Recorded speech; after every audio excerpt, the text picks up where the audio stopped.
George Selk was born on May 15, 1893, in Lincoln, Nebraska. He began appearing on the television series Gunsmoke in 1955 at the age of 62, playing Moss Grimmick, owner of the Dodge City Stables, a simple character who brought realism and everyday life to the Old West. With his down-to-earth nature, Selk convinced audiences that Moss was the true life of the town stables amidst the gunfight. However, outside the spotlight, Selk's life was rather quiet and difficult. He spent many years performing in local theater productions, staging plays like Pinocchio and Rope, though they didn't bring him much recognition. His marriage and family life were largely unknown, as he rarely shared his private affairs. He would only say that he devoted most of his time to the stage and television. Selk's health also deteriorated rapidly after leaving Gunsmoke, leading to the final months of his life being filled with illness, though no detailed medical records have revealed its exact causes. In addition to Gunsmoke, he also appeared in the films The Adventures of Superman, 1952, and Lawman, 1958, but these were only brief supporting roles. Despite this, he clung to acting with an unwavering passion and was beloved by local theater groups in the La Cañada area of Sunland for his gentle personality and dedication to the art form. Even while nearing death, Selk tried to remain involved in the Foothill Curtain Raisers theater community to keep himself on stage one last time. George Selk died on January 22, 1967, in Montrose, California, at the age of 73, buried in silence and mourning among a few former colleagues. His net worth at the time of his death was only approximately $200, a modest sum reflecting a long but little-known career as a supporting actor who lived for his art until his last breath. Morgan Woodward Jocko Bear Sanderson. Thomas Morgan Woodward was born on September 16, 1925, in Fort Worth, Texas. He appeared in the film Gunsmoke in 1955. At the age of 30, he appeared in 19 episodes, portraying 16 different characters. The most famous of these was Bear Sanderson, a brutal man with a deep psychological makeup, in the two-part episode A Game of Death, An Act of Love from 1973. With his impressive physique, booming voice, and cold stare, Morgan became a familiar face of westerns, specializing in tough, brutal villain roles, bringing an undeniable menacing presence to Gunsmoke. Morgan's off-screen life was also turbulent. He endured numerous volatile relationships but never married, living alone for decades. A terrifying turning point came when he suffered a stroke right on set during a physically demanding scene. This affected his speech and forced the crew to halt filming. Fortunately, he recovered after several months of physical therapy, but the shock caused Morgan to withdraw even further, devoting all his energy to acting and avoiding personal contact. After his recovery, Morgan continued acting tirelessly, from Cool Hand Luke in 1967, playing Boss Godfrey, the eyeless man in dark glasses who haunted audiences, to Anderson's cunning Marvin Punk on the series Dallas in the 1980s. He also left a strong mark on Star Trek, playing Dr. Van Gelder, a role so intense that he himself admitted it drained him both physically and mentally. These appearances helped cement his image as a symbol of cold, tormented figures with deep inner struggles. Morgan Woodward died on February 26, 1999, at the age of 93, the cause of death being old age and natural illness, thus bringing to a close nearly 70 years of dedication. His remains were buried in California, next to his family. Morgan's net worth was estimated at around $2 million, an impressive feat considering his life was devoted to portraying menacing, brooding, and tragic cowboys. Victor Francuskiako Eben Lucan. Victor Edwin French was born on December 4, 1934, in California. He was only 32 years old when he joined Gunsmoke in 1966. He played Eben Lucan, a stern man with a hidden kindness. The character was beloved for his powerful build, deep voice, and face marked by sadness, which made him both intimidating and likable. However, Victor French's life behind the camera was far from peaceful. He endured 2 failed marriages, leaving him with the burden of supporting 3 children while working a grueling, relentless filming schedule. The stress of providing for his family and the pressures of fame led him to turn to smoking as a toxic coping mechanism that persisted for many years. While he seemed to be reborn with his role as Mr. Edwards in 1974's Little House on the Prairie and later shown in Highway to Heaven opposite Michael Landon, Victor secretly battled a smoking addiction that was destroying his health day by day. In 1989, while filming live-action scenes for Rock-a-Doodle in Dublin, Victor was diagnosed with advanced lung cancer. 3 months of battling chemotherapy and pain could not save his body, ravaged by decades of smoking. Victor's death left even Michael Landon, his closest co-star, mourning the loss of his talented but deeply unhappy friend. Victor French died on June 15, 1989, at the age of 54, leaving behind an estimated fortune of approximately $1 million, a modest sum compared with his brilliant career, but enough to support his 3 children, whom he always loved.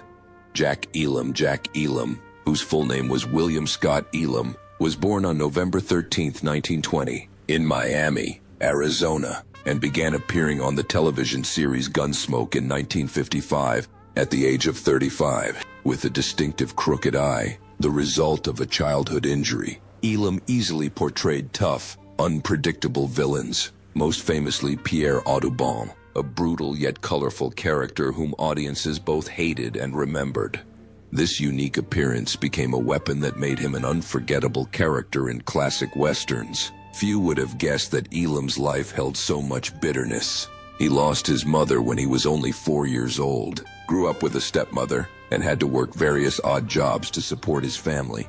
His greatest tragedy came at the age of 11, when he was stabbed in the eye with a pencil during a scout raid. As a result, he lost his sight and was left with a strabismus in one eye, a trauma that haunted him for the rest of his life. However, that same strange eye led him to Hollywood, but behind the screen, Jack suffered as well. His first wife, Jean Hoddart, died of colon cancer after 24 years together, leaving him to raise their child alone before he found peace with his second wife, Margaret. Elam surprised audiences by transitioning from villainous roles to comedy in the films Support Your Local Sheriff from 1969 and The Cannonball Run from 1981, proving he was not a typical actor. However, age did not spare Jack. In his final years, he struggled with congestive heart failure, declining health, and numerous hospitalizations, yet he still sought out smaller roles to sustain his passion for acting. Even as his body began to tire, his crooked eye remained captivating, becoming an immortal symbol of American cowboy cinema. Jack Elam died on October 20, 2003, at the age of 82, at his home in Ashland, Oregon, ending a life both difficult and glorious. His remains were cremated and the ashes returned to his family. Jack's net worth at the end of his life was estimated at around $1 million, a modest sum, but worthy of someone who made the entire film world respect and admire him. Milburn Stone as Doc Adams. Hugh Milburn Stone was born on July 5, 1904, in Burton, Kansas. When he began portraying Dr. Galen Adams on Gunsmoke in 1955, he was 51 years old. The role of the gruff but dedicated Dodge City doctor was associated with Milburn Stone for 20 years, giving audiences the image of a Western doctor. Intelligent and deeply compassionate, he became an indispensable mainstay of the series and a key figure in the history of American television. Stone's life off-screen was also fraught with challenges. Coming from a vaudeville background, he patiently built his reputation with dozens of film roles before landing a role in Gunsmoke. The pressures of a long shooting schedule, combined with age, caused his health to gradually deteriorate. The worst came in 1971. When Stone had to undergo emergency heart surgery and take several months off from filming, though he still tried to return to finish the role of Doc until the series concluded. In his marriage, Stone had 2 stints with Jane Garrison, separated by a brief divorce, but they eventually found each other again. His daughter, Shirley, was from his first marriage to Ellen Morrison, who died in 1937. Family troubles, combined with a demanding work schedule, may have quietly eroded his health, even though he had no serious addictions or high-profile scandals.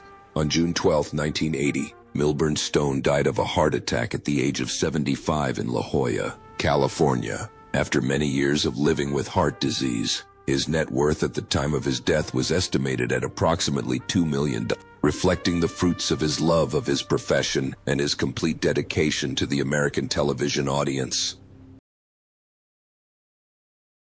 Amanda Black as Kitty Russell. Amanda Blake, born Beverly Louise Neal, was born on February 20th, 1929, in Buffalo, New York. At 26, she began playing Miss Kitty Russell, the strong and charming owner of the Long Branch Saloon in the 1955 film Gunsmoke. Kitty, with her red hair and loving, yet heart-wrenching heart, became an indispensable Dodge City icon for 19 years, leaving a profound mark on American television audiences. Her real life, unlike her glamorous on-screen image, was full of turmoil. Blake, a heavy smoker, was diagnosed with oral cancer in 1977. She underwent surgery, after which she became a spokeswoman for the American Cancer Society. Her marital life was turbulent. 5 marriages failed, including her 5th husband, Mark Spaeth, who died of AIDS-related pneumonia in 1985, leaving painful questions about the cause of her subsequent illness. After Gunsmoke's death, Blake retired and lived in Phoenix, where she focused on caring for wildlife. Along with her former husband, Frank Gilbert, she helped develop a captive breeding program for rare cheetahs and co-founded one of Arizona's largest animal conservation organizations. She raised funds and advocated for the conservation of numerous endangered species, demonstrating kindness and a deep passion for nature. On August 16, 1989, Amanda Blake died at the age of 60 in Sacramento from AIDS-related hepatitis. Her tragic end was initially thought to be throat cancer. Her net worth at the time of her death was approximately $1 million, largely due to her long-acting career and the immortal image of Kitty Russell. Ken Curtis as Festus Hagen. Ken Curtis, born Curtis Wayne Gates, was born on July 2, 1916, in Lamar, Colorado. At the age of 48, he portrayed Festus Hagen in the 1964 film Gunsmoke. He portrayed a slightly scruffy, witty deputy sheriff with a distinctive country accent, adding authenticity and humor to the series for 11 years. However, outside the spotlight, Ken Curtis's life wasn't as joyful as it seemed. Born to a Colorado sheriff, his childhood was filled with pressure to adhere to strict discipline, often leaving Curtis feeling stifled and alone. As an adult, he longed to break free, abandoning medical school to pursue music and acting. This decision was initially met with fierce family opposition, creating a distant relationship with his parents for many years. Curtis had 3 marriages, and his love life was a source of lifelong regret. His first 2 marriages quickly fell apart due to his demanding work schedule, sudden fame, and the stress of filming, which made it impossible for Curtis to maintain a stable home. Only when he married Tori Connolly in 1966 did he find relative peace, though old emotional wounds still silently tormented him. Festus, the funny but lonely character, seemed to partially reflect Curtis's true emotions. On April 28, 1991, Ken Curtis died suddenly of a heart attack in his sleep in Fresno, California, at the age of 74. At the time of his death, his net worth was estimated to be around $1 million. Most of his fortune came from hundreds of episodes of the television series Gunsmoke, roles in other westerns, and a singing career that left a lasting impression. Roy Barcroft as Roy Barcroft, whose real name was Howard Harold Ravenscroft, was born on September 7, 1902, in Nebraska. He began appearing on the television series Gunsmoke in 1955 at the age of 53. He often played vicious villains, bringing drama and tension to Dodge City, particularly his memorable role as Roy in several episodes. Audiences loved him for this distinctive evil quality, conveyed through his rugged good looks and powerful voice. Roy Barcroft's life behind the camera was quite turbulent. At the age of 50, he served in World War I, was seriously wounded, and then took on countless jobs: a cowboy, a sailor, and even a musician, before finally making his way to the screen. His marriage to Vera Thompson had been relatively peaceful since 1932, and they had 2 children. However, being cast as a villain later in his career put psychological strain on Barcroft, especially as the B-Western genre began to fade, relegating him to increasingly minor supporting roles. Still, He left his mark in characters like Colonel Jim Logan in Spin and Marty and the Sheriff in Oklahoma from 1955, proving the enduring appeal of the Western icon. Many were surprised to learn that in real life, Roy was known for his mild-mannered nature, a stark contrast to his on-screen portrayal. In his late 1960s, he was shocked when doctors diagnosed him with kidney cancer, a serious illness likely related to the era's lifestyle, heavy smoking, and constant pressure at work. Roy Barcroft died peacefully on November 28, 1969, in a hospital reserved for those in the film industry at the age of 67. He donated his body to science in a final act of generosity.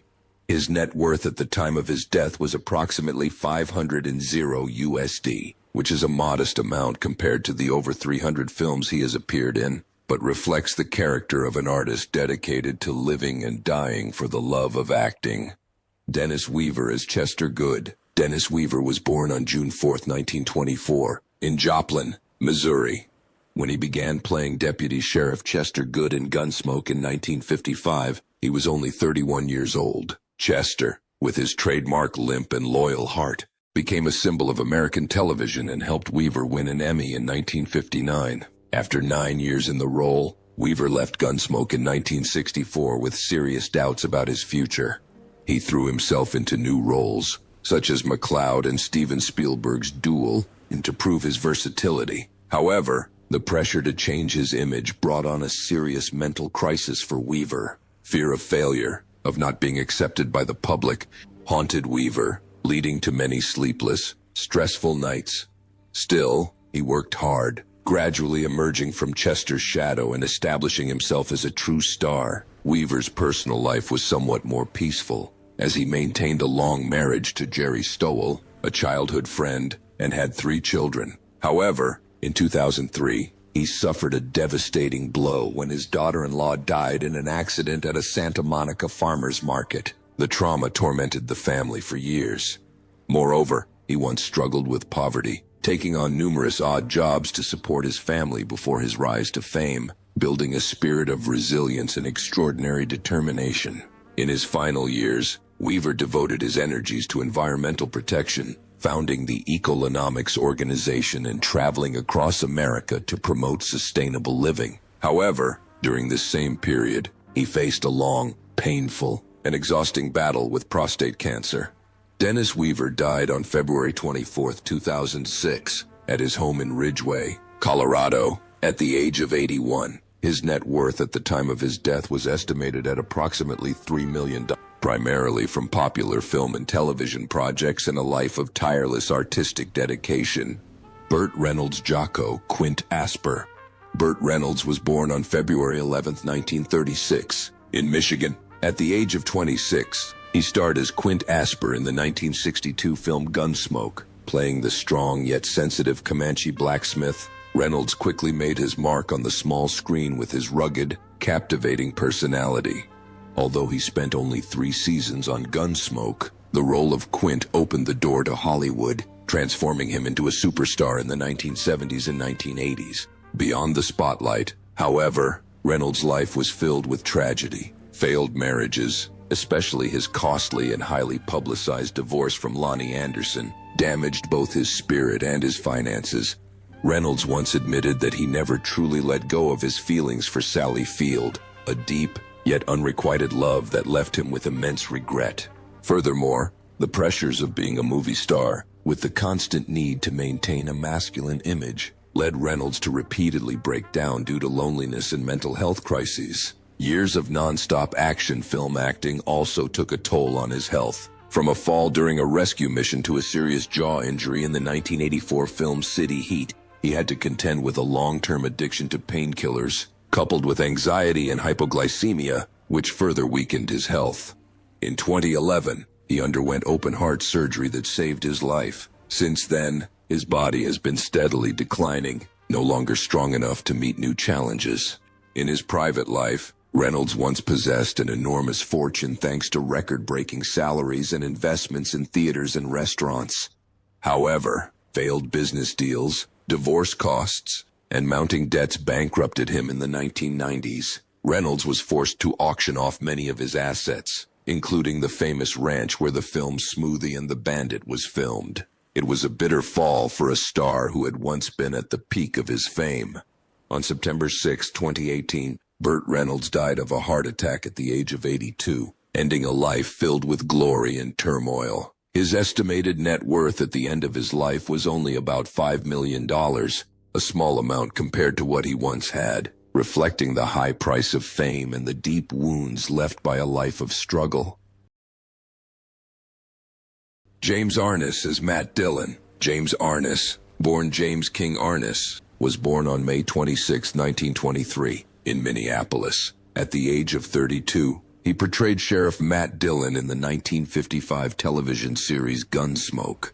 With an imposing physique, a stern face, and a deep voice, he portrayed the courageous, righteous Dillon who brought justice to the dangerous town of Dodge City. Arness had forged an unshakable reputation over the course of 5 decades. But beyond the spotlight, James Arness's life was not without its shadows.